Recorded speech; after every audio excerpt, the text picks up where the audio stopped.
하나님은 영이시니 예배하는 자가 영과 진리로 예배할지니라. 아멘.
언제나 우리를 지키시고 보호하시는 하나님을 찬양합니다.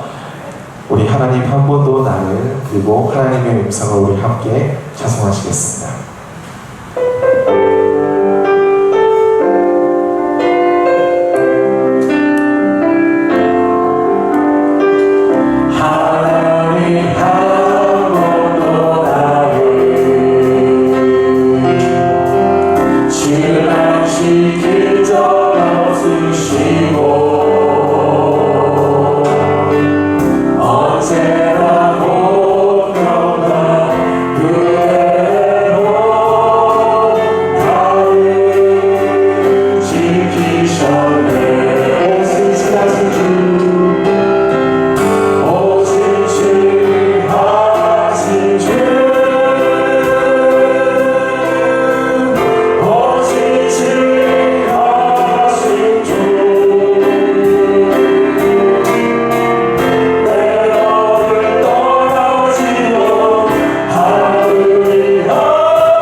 이 시간일수록 더욱더 하나 되어서 주님께서 우리에게 맡기신 일을 기대하며 나갔으면 좋겠습니다. 우리 주 안에 우린 하나 기대에 함께 하시겠습니다.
사도신경하심으로 신앙 고백하시겠습니다. 나는 전능하신 아버지 하나님 천지의 창조주를 믿습니다. 나는 그의 유일하신 아들 우리 주 예수 그리스도를 믿습니다.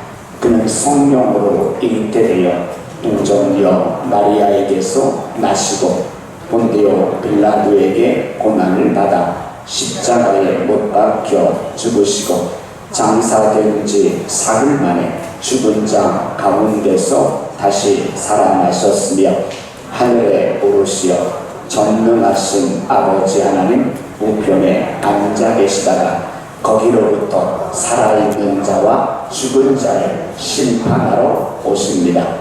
나는 성령을 믿으며 거룩한 공교회와 성도의 교제와 죄를 용서받는 것과 몸의 부활과 영생을 믿습니다. 아멘.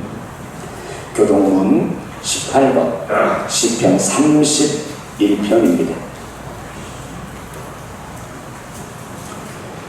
여호와여, 내가 주께 피하오니 나를 영원히 부끄럽게 하지 마시고 주의 공의로 나를 건지소서.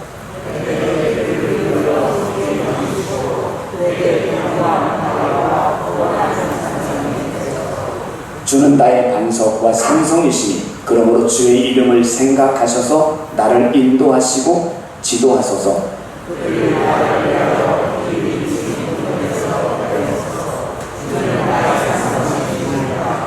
내가 나의 영을 주의 손에 부탁하나이다. 진리의 하나님 여호와여, 나를 속량하셨나이다.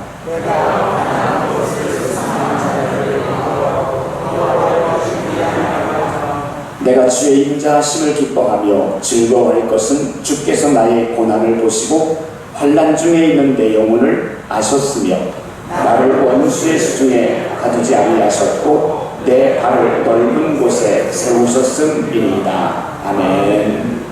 찬송가 29장입니다.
말씀 봉독해 주시겠습니다.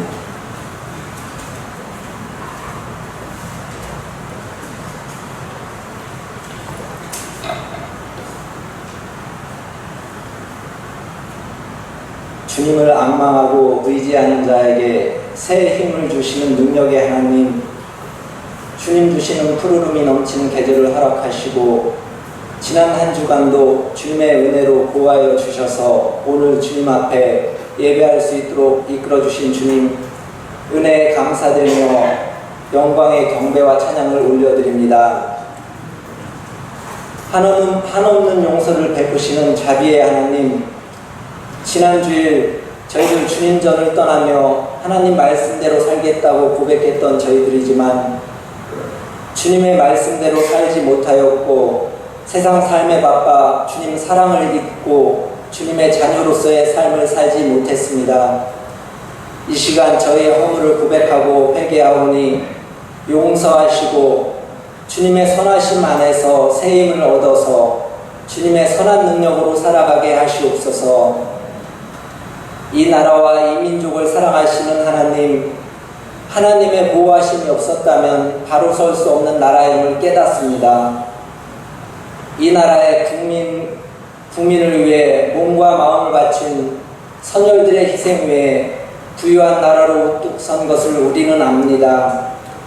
이 나라와 이 민족이 하나님 앞에서 온전하고 거룩하고 순결한 주의 백성들이 되게 하여 주시옵소서. 그리하여 이 땅에서 하나님의 이름만 높아지게 하시옵소서. 여호와 라파의 하나님, 온 나라와 세계가 코로나19 바이러스로 인해 혼란스럽습니다. 우리의 힘으로는 이러한 질병들을 모두 이길 수 없음을 깨닫습니다. 하나님 아버지, 이 땅을 긍휼히 여겨주시고 속히 안정되고 회복될 수 있도록 은혜 내려 주시옵소서. 혹여 우리 마음 가운데 사회적 거리두기라는 명목으로 하나님 앞에 예배하기를 게을리 하지는 않았는지 이 시간 다시 돌아보게 하시고 주님을 더욱 간절히 찾게 하시어서 주님을 의지하는 기도의 삶을 살게 하시옵소서. 교회를 사랑하시고 교회를 통해 역사하시는 하나님, 우리 대광교회가 주님이 세우신 목적대로 아름답게 그 사명을 다할 수 있도록 저희들에게 지혜와 능력을 더하여 주시기를 원합니다. 성령 안에서 우리 모두가 각자 맡은 바 사명과 직분에 따라 합력함으로 그리스도의 몸된 교회를 온전히 세우게 하여 주시옵소서. 말씀이 기준되는 교회가 되어서 뜨겁게 기도하고 이웃을 섬기며 복음을 선포하여서 주님의 말씀을 땅끝까지 전하라는 예수님의 명령을 준행하는 교회가 되게 하여 주시옵소서. 대광교회를 섬기시는 주님의 모든 종들에게 지혜와 능력과 성령의 충만함을 주셔서 하나님의 원하신 대로 교회를 이끌어갈 수 있도록 힘을 실어주시고 많은 사역 가운데에서도 지치지 않은 열정과 영육 간의 강건함을 허락하여 주셔서 어떤 고난과 어려움 속에서도 주님만 바라보며 모든 일에 넉넉히 승리하게 하시고 주님께 귀하게 쓰임받는 주님의 종들로 세워주시옵소서. 이 시간 목사님을 통해 전해지는 하나님의 말씀이 거짓 선지자에 맞서 눈물로 전하여졌던 예레미야의 말씀처럼 오직 하나님의 말씀만이 전해지는 시간이 되게 하여 주시고 말씀을 통하여 우리의 부족한 허물들을 깨닫고 위로를 받는 귀한 은혜의 시간이 되게 하여 주시옵소서. 예배를 위하여 수고하시는 모든 분들을 기억하여 주시고 예배를 위해 헌신 봉사하는 모든 손길까지 주님 앞에 드려지는 예배로 받아지길 원합니다. 하나님의 나라와 뜻을 구하는 저희들의 마음과 뜻과 정성을 다하여 이 예배를 드리도록 도와주시고 하나님 아버지 홀로 영광 받아주시옵소서. 우리에게 죄에서 자유를 주시기 위하여 십자가에 달리신 예수님의 이름으로 기도합니다. 아멘.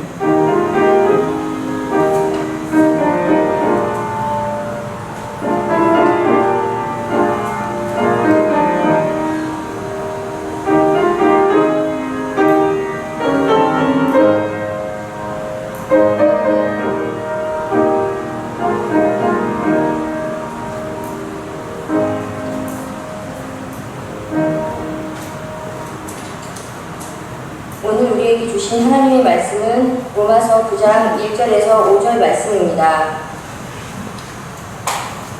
내가 그리스도 안에서 참말을 하고 거짓말을 아니하노라.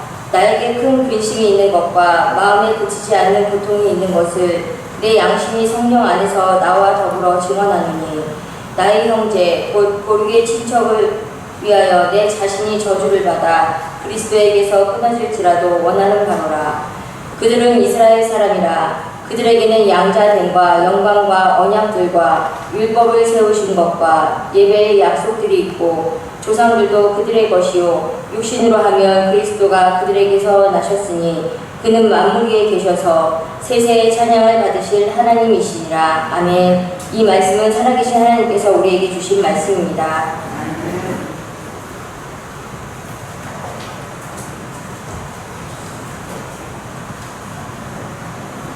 로마서가 몇 장으로 이루어져 있죠? 네? 16장이죠? 우리가 16장 가운데 8장까지의 말씀을 살펴보았습니다. 1장부터 8장까지의 말씀을 간략하게 정리를 해본다면 인간은 하나님 앞에 죄인이라고 하는 것, 죄인은 결코 자신을 구원할 수 없고 죄 문제를 해결할 능력이 없습니다. 그래서 하나님께서 예수님을 우리에게 보내주셨고 예수님을 통해서 그 예수 그리스도의 십자가를 통해서 우리의 죄 문제를 해결해 주셨습니다.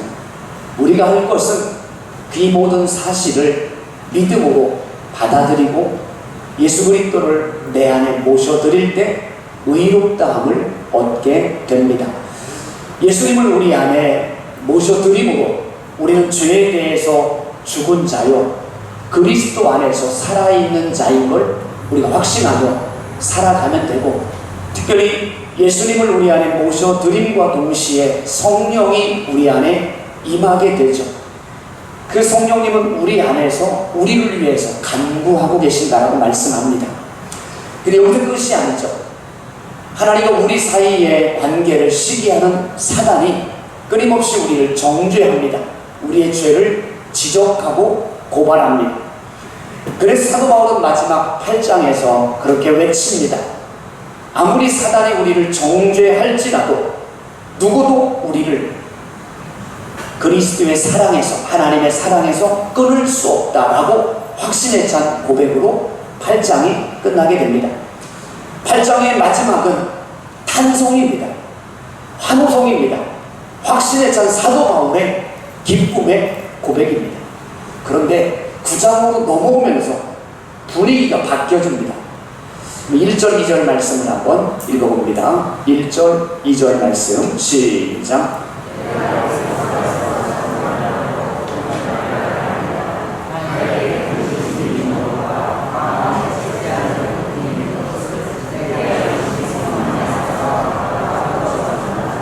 아멘.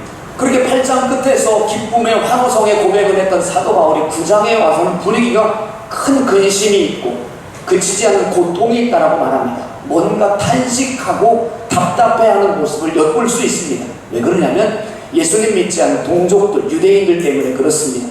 바울은 그 동족들을 바라볼 때마다 안타깝죠. 답답합니다. 분명한 하나님의 특별한 사랑을 받았는데도 불구하고 그 사랑을 깨닫지를 못하는 거예요. 그래서 오늘 특별히 4절, 5절에서는 이스라엘 민족들이 얼마나 많은 하나님의 사랑을 받았는지를 표현하고 있습니다. 우리 4절, 5절을 다시 한번 읽습니다. 4절, 5절입니다. 시작. 그들은 이스라엘 사람이라 그들에게는 양자됨과 영광과 언약됨과 율법을 세우신 것과 예배와 약속들이 있고 조상들도 그들의 것이요 육신으로 하면 그리스도가 그들에게서 나셨으니 그는 만물 위에 계셔서 세세의 찬양을 받으실 하나님이시리라. 아멘. 오늘 여기에 보면 이스라엘 백성들이 특별히 하나님께 받은 7가지 특권이 나와 있습니다. 첫 번째는 양자됨입니다. 따라합시다. 양자됨. 양자는 친자식은 아닙니다. 근데 법적으로는 이제 자식의 그런 법을 세울 수 있는 자식이 바로 양자입니다. 바로 하나님 백성, 이스라엘 백성들은 죄 때문에 하나님의 자녀가 될 수 없었지만 예수님을 통해서 하나님의 자녀로 인정을 받게 되어지고, 그래서 하나님을 아버지라 부르고 하나님의 자녀가 되었고 영원한 생명을 선물로 받았고 성령을 선물로 받았습니다. 이 양자됨의 복이죠. 두 번째 받은 특권과 복은 영광입니다.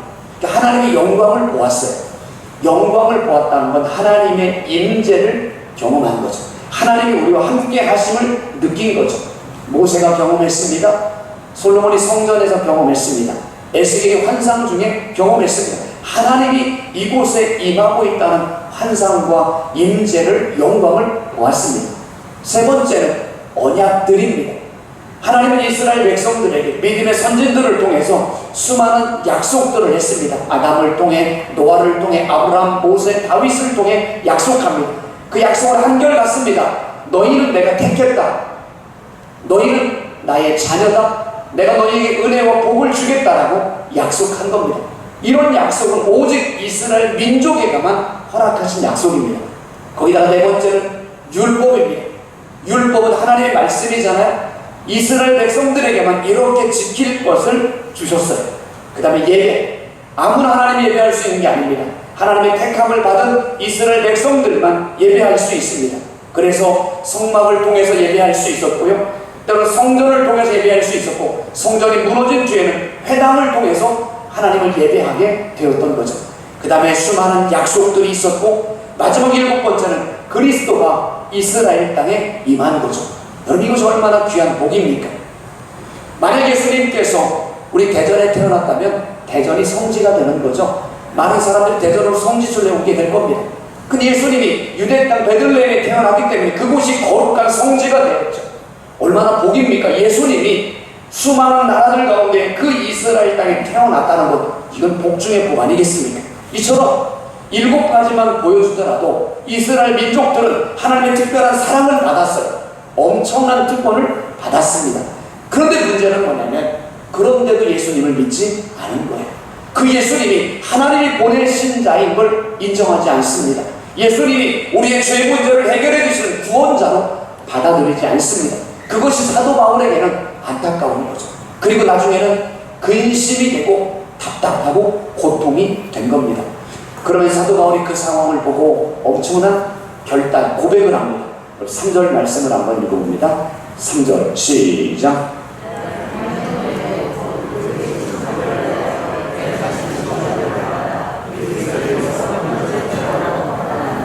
아멘. 오늘 사도 바울이 뭐라고 합니까? 참말을 하고 거짓말을 아니한다.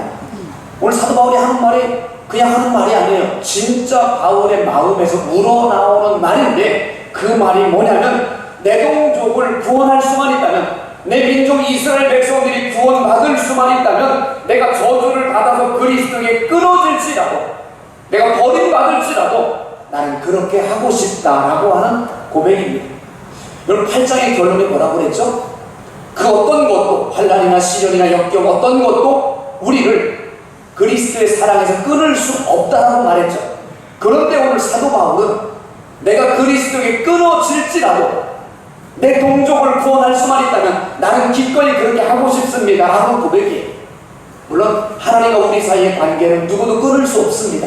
왜냐하면 예수 그리스도의 십자가로 맺어졌고 예수님의 피로 맺어진 관계이기 때문에 어떤 것도 하나님과 우리 사이의 관계를 끊을 수 없습니다.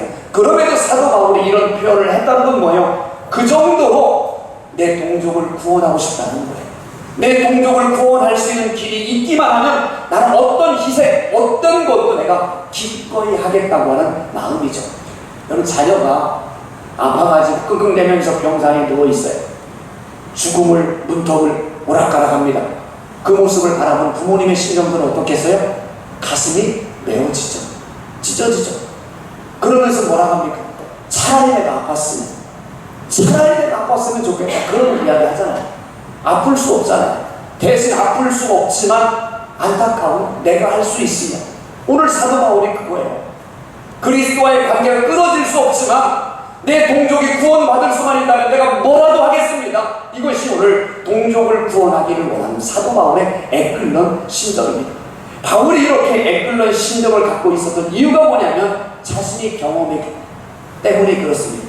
원래 사도 바울은 어떤 사람이죠? 예수님 믿기 전에 그는 유대인이었고 그는 율법을 잘 지켰던 바리새인 중에 바리새인입니다.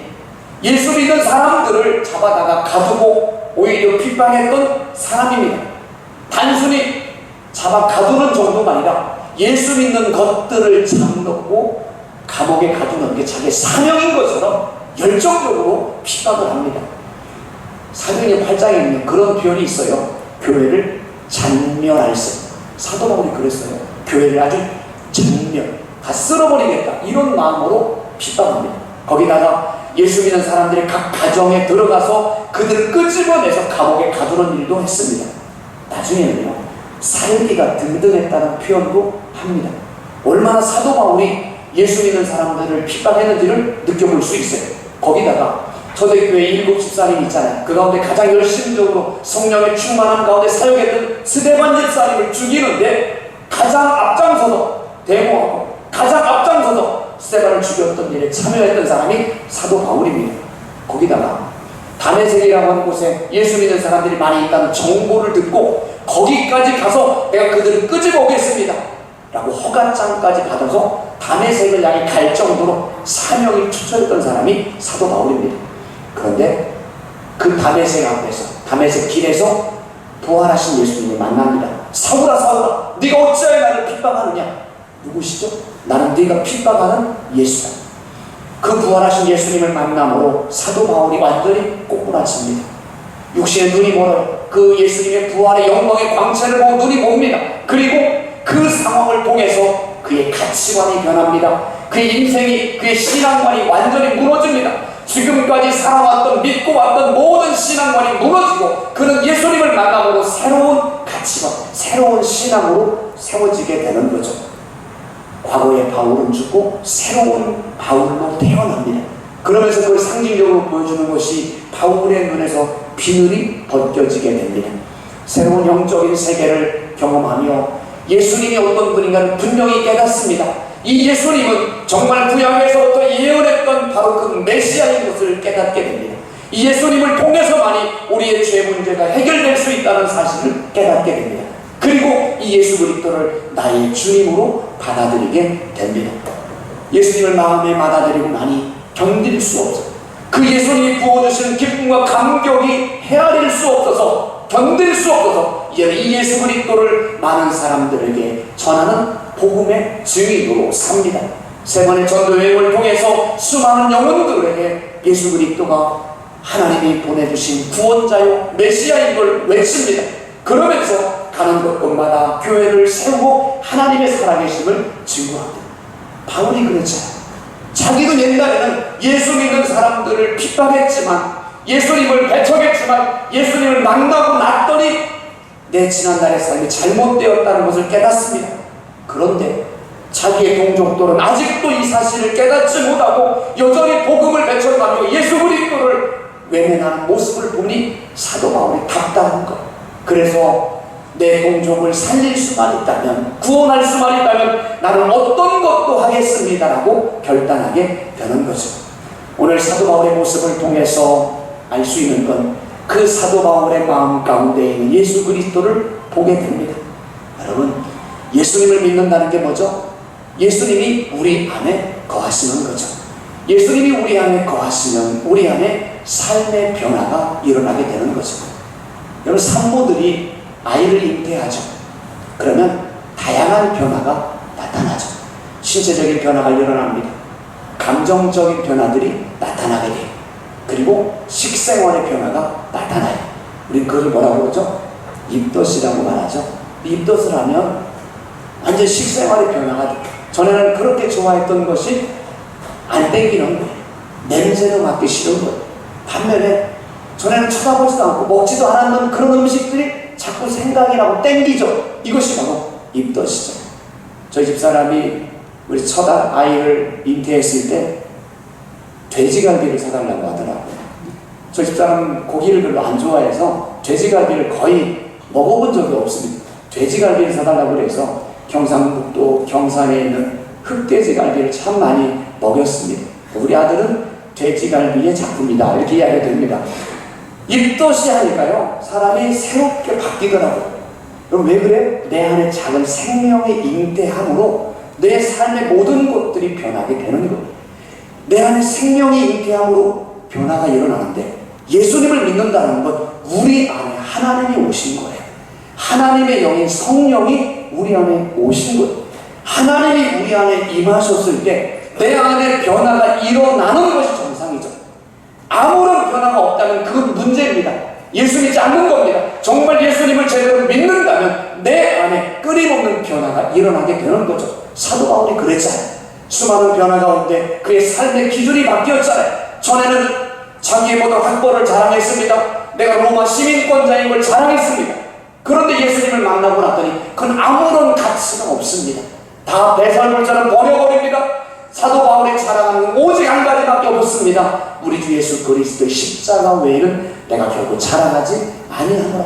예수님 만나고 났더니 다른 것들은 다 내려놓고 오직 예수님 붙잡고 예수님의 십자가만 자랑하게 되는 거죠. 사랑하는 여러분, 여러분 안에 예수 그리스도를 믿고 예수님을 모시고 살아간다면 끊임없는 놀라운 변화들이 일어나는 게 정상이죠. 사도 바울의 변화 가운데 하나는 뭐냐면 그 안에 말할 수 없는 기쁨, 충만한 기쁨이 있었다는 겁니다. 주님이 주시는 기쁨은요 세상이 주는 기쁨하고는 달라요. 여러분, 세상이 주는 기쁨은 오래가지 못합니다. 일시적입니다. 예를 들어서 새로운 옷을, 예쁜 옷을 샀어요. 기뻐요, 안 기뻐요? 별로 안 기쁘세요? 새 옷을 사면 기쁘죠.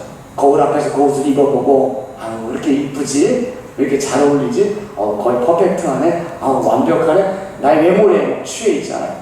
근데 그 기쁨이 얼마나 가던가요? 일주일, 한 달, 1년도 못 가잖아요. 그게 바로 세상이 주는 기쁨입니다. 정말 내 평생에 처음으로 내 집을 샀어요. 얼마나 기쁘겠어요. 그 청약, 또 아파트, 군데군데 만져보면서 얼마나 이 기쁨을 누리겠습니까? 그런데 그 기쁨이 얼마나 갈까요? 1년, 3년, 5년, 10년? 아마 어림도 없습니다. 세상이 주는 기쁨들은 정말 너무너무 기쁘지만 그 기쁨이 일시적인 기쁨일 수밖에 없습니다. 그런데 예수님이 주는 기쁨은, 내 안에 예수님을 모심으로 인한 기쁨은 아무것도 없어요. 특별한 것도 없습니다. 그런데도 내 안에 계신 예수님을 생각하고 나를 사랑하시는 그 하나님을 묵상하면 묵상할수록 날마다 기쁨이 샘솟게 되는 거예요.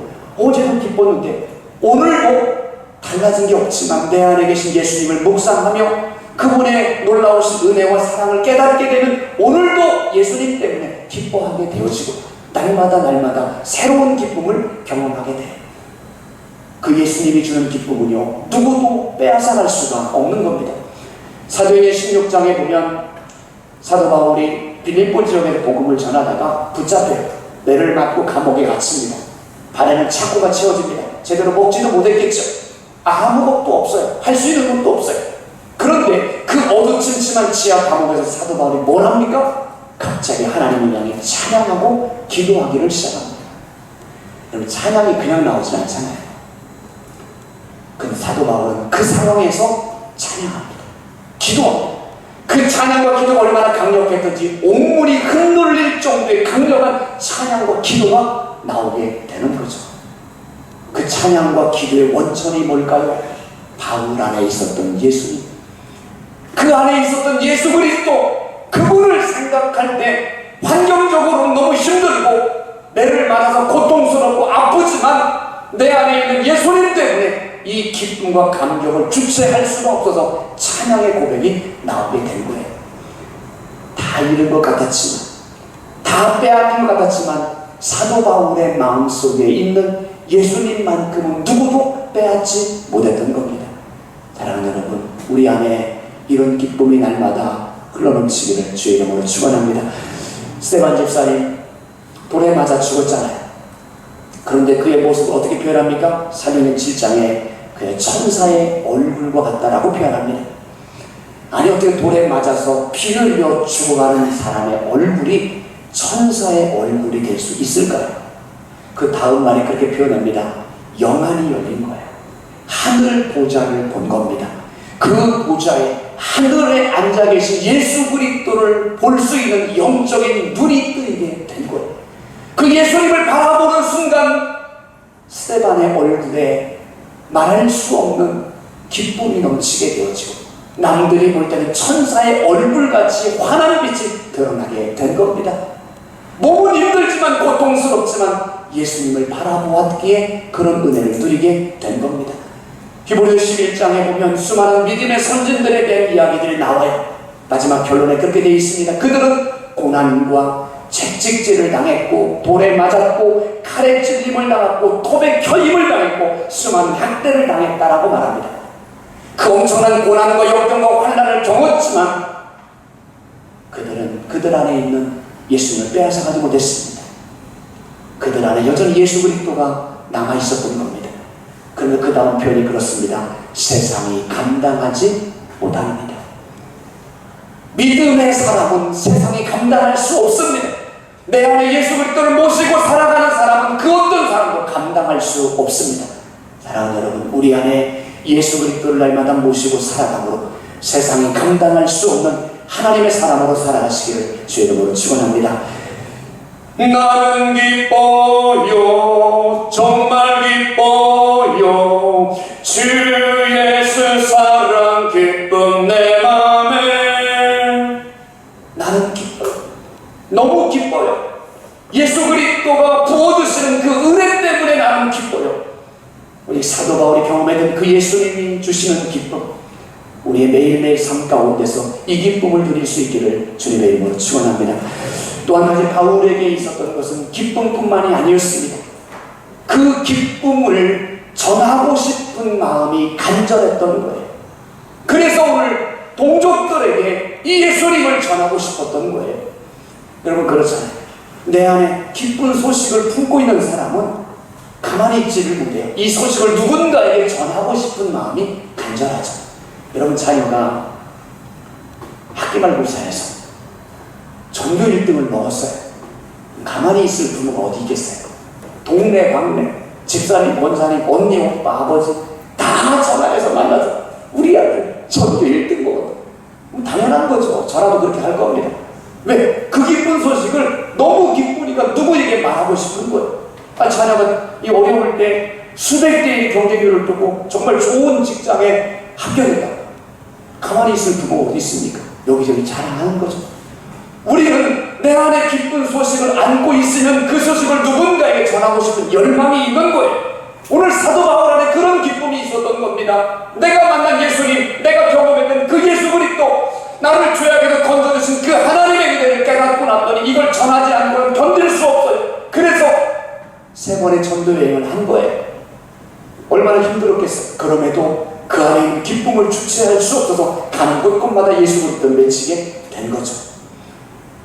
예전에 지하철을 타고 다니다 보면, 요즘은 별로 없는 것 같아요. 지하철에서 또는 지하철역 근처에서 피켓을 들고 예수 믿으세요, 그렇게 전도하는 분들을 종종 보셨을 겁니다. 어떤 때는 좀 방법론적으로나 좀 예쁘게 차려입고 하시면 좋은데 너무 좀 외모가 너무 이렇게 좀 그러면 그렇지만 어쨌건 그걸 떠나서 그분들 안에 얼마나 예수님이 주시는 기쁨이 충만하면 저렇게 사람들이 싫어하는데도, 듣기를 원치 않는데도 저렇게 사람들의 비난과 조롱을 받으면서도 예수님 믿으셔야 됩니다.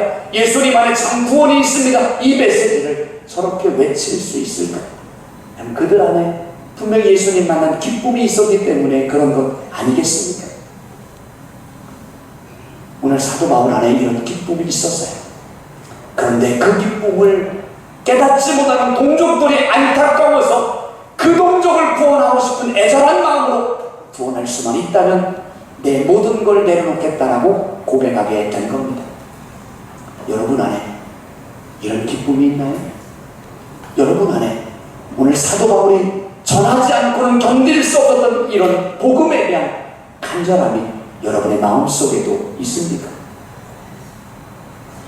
사도 바울이 그런 기쁨을 누렸다면 우리도 누려야 되는 것 아닙니까? 사도 바울이 그렇게 열정적으로 복음을 외쳤다면 우리도 예수 믿는 사람이라면 그렇게 외치며 살아야 되지 않겠습니까? 그런데 그렇게 살지 못할 때가 많잖아요. 그럼 사도 바울과 우리가 다른 게 뭘까요? 한 가지만 말씀을 드리고 싶어요. 바울에게 예수 그리스도는 실제였습니다. 이 말은 예수님을 머리로 안 게 아니에요.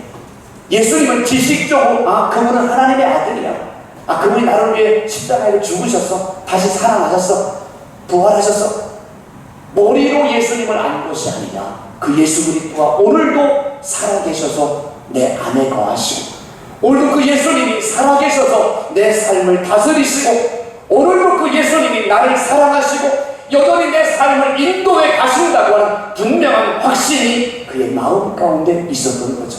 이것이 바로 예수님이 실제가 되는 삶입니다. 예수님을 매일매일의 삶 속에서 인식하며 산 거예요. 여러분, 예수님은 성경에 나와 있는 그런 예수님으로 끝나면 안 됩니다. 머리로 알고 있는, 성경 공부할 때 그냥 외워서 알고 있는, 들어서 알고 있는 그런 예수님으로 머물러서는 아무런 능력이 나타나지 않습니다. 그 예수님이 우리의 삶의 실제가 돼야죠. 정말 예수님이 내 안에 계신 것을 믿음으로 고백하고, 예수님이 내 안에 계신 것을 인정하고, 그분이 나를 붙잡고 계신 것을 믿음으로 인정하며 살아가는 삶, 그것이 바로 실제가 되는 삶이고, 그런 자에게만 하나님이 부어주시는 은혜와 기쁨이 넘치게 돼요. 우리 성결교회 부흥사였던 이성봉 목사님은 늘 길을 걸을 때마다 손을 이렇게 내밀고 걸으셨다고 해요. 예수님의 손을 붙잡고 걷는 것, 예수님이 지금 내 옆에 있다는 걸 인지하고 그렇게 느끼고 그렇게 믿고 손을 내밀고 예수님 손을 잡은 것처럼 걷고 다녔다는 거예요. 여러분, 이렇게 예수님의 손을 붙잡고 다니는 분이 함부로 죄 지을 수 있겠습니까? 화가 난다고 함부로 말할 수 있겠어요? 함부로 거짓말할 수 있겠습니까? 그게 실제인 겁니다. 신앙과 삶이 따로 노는 것이 아니라 매일매일의 삶 가운데서 내 주님을 인식하며 살아가는 삶, 그게 실제인 겁니다. 하나님 앞에 서 있는 신앙으로 살아가는 것, 그것이야말로 신앙이 실제가 되는 삶인 거예요. 사도 바울 안에 그런 삶이 있었던 거예요. 사랑하는 성도 여러분, 우리의 신앙이 머리로 하는 신앙, 지식적으로 하는 신앙에 머물러 있지 마시고 날마다 살아계신 주님을 내 안에 모셔드리고 그 살아계신 하나님이 나의 하나님 되어주시고 그 살아계신 하나님이 내 삶 가운데서도 여전히 역사하고 있음을 믿음으로 고백하고 느낌으로 날마다 예수님이 부어주시는 은혜와 기쁨을 누릴 수 있기를 주의 이름으로 축원합니다. 요즘에 우리의 관심사는 코로나죠. 걱정 많이 되시죠? 염려가 되죠? 불안하죠? 뉴스를 보면 기쁜 게 아니라 걱정이 됩니다. 그러면서 또 지금의 정보를 또 알아야 되니까 저도 매일 아침 10시만 되면 정보를 봅니다. 어젯밤 몇 명이나 확진이 되었는지. 여러분 잘 기억하세요. 철저하게 방역하고 예방하고 철저하게 우리가 건강을 관리하는 것 필요합니다. 그러나 코로나를 통해서 우리 안에 계신 예수님을 빼앗기면 큰일 납니다. 내 안에 계신 예수 그리스도를 잊고 살아가면 큰일 납니다. 코로나 때문에 내 앞에 있는 환경들 때문에 내 안에 계신 예수님을 느끼지 못하고 살아가면 우리 영혼은 병들어 갈 수밖에 없는 겁니다. 어떤 상황 가운데서도 우리 안에 계시는, 우리와 함께 하시는 주님을 인식하며 살아가시기를 바랍니다. 어디서 예배드리냐 중요하지 않아요? 교회 나와서 예배드릴 수 있고요. 상황이 여의치 못하면 가정에서 예배드릴 수 있고요. 어느 곳에서 예배드릴 수 있습니다. 중요한 건 장소가 아니라 내가 주님을 바라보는 그 믿음으로 살아가고 있느냐입니다. 내가 주님 앞에 무릎 꿇느냐입니다. 내가 주님을 인식하며 살아가고 있느냐가 중요한 거죠. 주님과 나 사이에 맺어져 있는 이 관계가 끊어지지 않고 멀어지지 않고 여전히 주님과 함께 살아가고 있느냐가 중요한 겁니다. 사랑하는 여러분, 코로나 묵상하지 마세요. 주님 묵상하세요. 불안이 엄습해올 때마다, 두려움이 엄습해올 때마다 그럼에도 우리를 사랑하시고 우리의 삶을 이끌어가시는 주님을 바라볼 수 있기를 주의 이름으로 축원합니다. 상황을 바꿀 수는 없어요. 문제를 해결할 능력은 우리에게 없습니다. 그러나 우리에게 할 수 있는 것 한 가지는 있지 않습니까? 어떤 상황, 어떤 문제 앞에서도 나의 주님을 붙잡는 것, 그 주님을 내 안에 모셔드리는 것, 그 주님의 인도함을 따르는 것, 그 우리가 할 수 있지 않습니까? 그렇게 살아가시기를 바라요. 오늘 바울이 그런 삶을 살았기에 그 안에 기쁨이 있었고 이 기쁨을 많은 사람에게 전할 수 있었습니다. 따라합시다. 예수님이 실제가 되는 삶. 다시 한 번 더요. 예수님이 실제가 되는 삶. 사랑하는 여러분, 예수님은 우리의 삶이 실제가 되어지기를 바랍니다. 지금도 살아계십니다. 지금도 예수님은 우리의 삶을 주관하십니다. 코로나가 득실거리는 이 사회 속에서도 여전히 하나님은 지금도 살아계시고 우리의 삶을 다스리고 계십니다. 이럴 때 그 주님을 믿음의 눈으로 바라보셔서 사도 바울이 경험했던 그 기쁨이 우리 안에 충만하시고 사도 바울이 기쁨의 소식을 외치려고 간절한 마음으로 외쳤던 것처럼 믿지 않는 영혼들을 향해 이 예수 그리스도의 기쁨의 소식을 전하며 살아갈 수 있는 모두가 되기를 주의 이름으로 축원합니다. 기도하겠습니다. 말씀을 기억하면서 주님, 예수님이 내 삶의 실제가 되기를 원합니다. 이 예수 그리스도를 통해서 내 안에 기쁨이 날마다 충만케 하시고 예수 그리스도의 기쁨을 전하며 살게 하여 주옵소서. 우리 같이 결단하며 기도하시겠습니다. 고마우신 하나님 아버지, 예수 그리스도가 우리의 삶의 실제가 되기를 원합니다. 머리로 지식적으로 아는 그런 신앙이 아니라 오늘도 예수님은 살아계시고 우리 안에 계시고 우리와 함께 하시고 우리의 삶을 다스리시고 주관하시는 전능하신 하나님인 것을 살아갈 수 있는 우리 삶이 되게 해 주옵소서. 그래서 그 예수님 때문에 내 안에 기쁨이 충만하고 이 예수 그리스도의 기쁜 소식을 내 옆에 있는 알지 못하는 영혼들에게 전하며 살아갈 수 있는 우리의 삶이 되게 해 주옵소서. 예수님의 이름으로 기도하옵나이다. 아멘. 하나님 고맙습니다. 우리를 하나님의 거룩한 자녀 삼아주셔서 감사합니다. 오늘도 우리 안에 성령으로 임재하셔서 감사합니다. 날마다 우리 안에 계신 성령님을 바라보게 도와주시고 그 주님이 지금도 살아서 우리의 삶을 다스리심을 확신하며 믿음으로 살아가게 하여 주옵소서. 예수 그리스도가 우리의 삶의 실제가 되어지므로 예수님 때문에 기뻐하며 예수 그리스도의 기쁨을 함께 나누며 살아갈 수 있는 우리의 삶이 되게 해 주옵소서. 예수님의 이름으로 기도하옵나이다. 아멘. 우리 찬송가 289장 하시면서 응원하시겠습니다.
오늘도 그 하나님의 은혜가 너무 감사해서 귀한 예물 올려드립니다.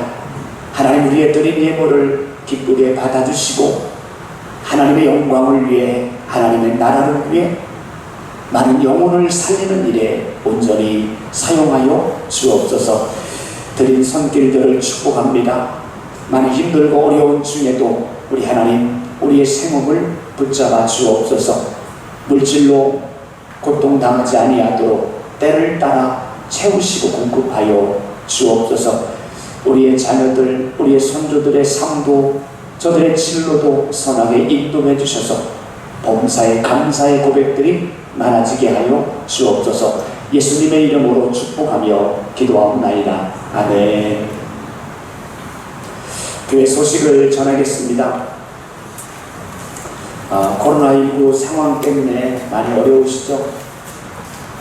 이럴 때일수록 더욱더 잘 개인적으로 건강관리에 신경을 많이 써주시고요. 이런 상황들이 속히 빨리 회복되도록 계속 기도해 주시면 좋겠습니다. 식사하는 게 서로 굉장히 부담이 되고 그래서 좀 당분간은 우리 식사도 하지 않고 우리 주일 찬양 예배, 오후 예배도 인도하지 않겠습니다. 그 대신 새벽 기도회나 수요 예배나 금요 기도회는 정상적으로 드리려고 합니다. 상황이 되시는 분들은 나오셔서 같이 기도하시면 될 것 같아요. 왜냐하면 잘못하면 하나님과의 관계가 또 기도의 이런 흐름들이 깨지고 무너질 수 있습니다. 그래서 띄엄띄엄 앉아서 이렇게 기도하셔도 괜찮습니다. 그래서 여러분들이 잘 보시고 좀 건강하신 분들은 오셔서 같이 새벽이든 수요일마다 기도하시고 여의치 못한 분들은 가정에서라도 꼭 기도하시는 시간들을 가지세요. 말씀을 읽고 묵상하고 기도하고 하나님과의 관계가 멀어지지 않도록 개인적인 영적 관리를 잘 해주시면 좋을 듯 싶습니다. 다음 주일은 맥주감사주의로 지킵니다. 맥주감사주의는 보리수확을 하게 하신 하나님께 감사의 예배를 드리는 거지만 보리수확은 하지 않지만 또 지난 6개월 동안 하나님께서 우리의 삶과 여러가지 모든 직장이나 우리의 건강을 붙들어 주신 하나님의 은혜를 되새겨보고 하나님의 은혜에 감사의 고백을 드리는 절기가 맥주감사주일입니다. 정성껏 기도하면서 또 맥주감사 헌금도 준비하시고 드리시면 되겠습니다. 7월 1일날 수요일이네 월삭 새벽 기도회를 드립니다. 우리 한 달의 첫날은 우리 하나님 앞에 나와서 같이 예배로 하루를 시작했으면 좋을 듯 싶고요. 거기에다가 또 각 가정의 기도의 제목들을 적으셔서 같이 내주셔도 되겠습니다. 또 온라인 예배로 들으시는 분들 잘 알고 계시겠지만 유튜브에서 대광성결교회 검색하셔서 들으시면 되고요. 또 혹시 온라인으로 헌금하실 분들은 우리 계좌가 소개되어 있으니까요. 그로 입금해 주시면 되겠습니다. 주일 예배 준비 이번 주 토요일 날 있습니다. 16, 17구역 있고요. 또 교회 방역은 이번 주 토요일 날 이남전도회가 있습니다. 자, 우리 옆에 분 한번 인사합시다. 사랑합니다. 축복합니다. 반갑습니다. 우리 영상으로 예배 드리는 분들도 축복하고 환영합니다.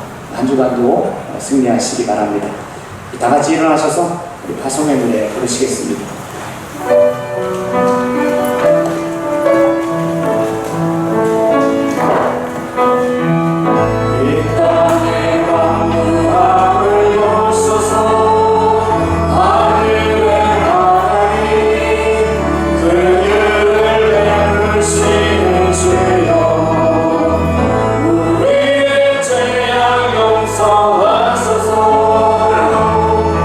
이 땅 고쳐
우리 주 예수 그리스도의 크신 은혜와 하나님의 그 크신 사랑하심과 지금도 우리 안에서 우리의 삶을 다스리시고 주관하시는 성령님의 교통하심과 충만하심을 우리 안에 예수 그리스도를 모셔드림으로 충만한 기쁨을 누리며 이 기쁨을 외치며 나누며 살기를 다짐하는 사랑하는 모든 성도들과 저들의 가정과 삶의 현장 위에 우리 교회와 나라와 민족 위에 저 북녘 땅에 있는 수많은 믿음의 형제들과 해외 선교사님들의 사역 위에 영원히 함께 하시기를 간절히 축원하옵나이다. 아멘.